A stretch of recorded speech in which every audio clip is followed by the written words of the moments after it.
ब्राह्म राक्षस की भयावह कहानी। मैंने कभी नहीं सोचा था कि एक छोटा सा गांव जहां लोग सरलता से रहते हैं, एक दिन इतना डरावना हो सकता है। मेरी नौकरी के सिलसिले में मुझे गांव के पास स्थित एक पुरानी हवेली में कुछ रातें बितानी पड़ी। हवेली को लेकर गांव में कई कहानियां सुनाई जाती थीं, लेकिन मैंने उन पर ध्यान नहीं दिया। पहली रात हवेली की ठंडक मेरे रोंगटे खड़े कर गई। हर कोने से अजीब सी आवाजें आती। ऐसा लगता था मानो कोई मेरे आसपास ही हो, लेकिन जब भी मैं मुड़कर देखता, कुछ नहीं दिखता। दूसरी रात मैं अचानक एक भारी कदमों की आवाज से जागा। मेरा दिल जोर जोर से धड़कने लगा।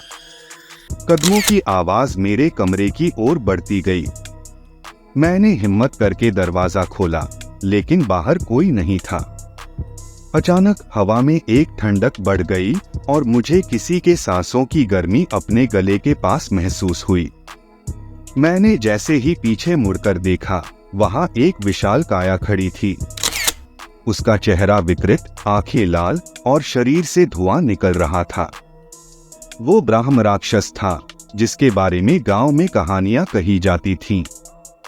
उसने मुझे गहरी आवाज में कहा, "तू यहाँ क्यों आया है?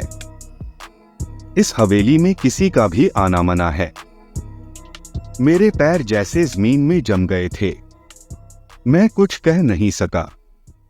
वो धीरे धीरे मेरे करीब आने लगा। उसकी सांसें मेरे चेहरे पर महसूस होने लगीं।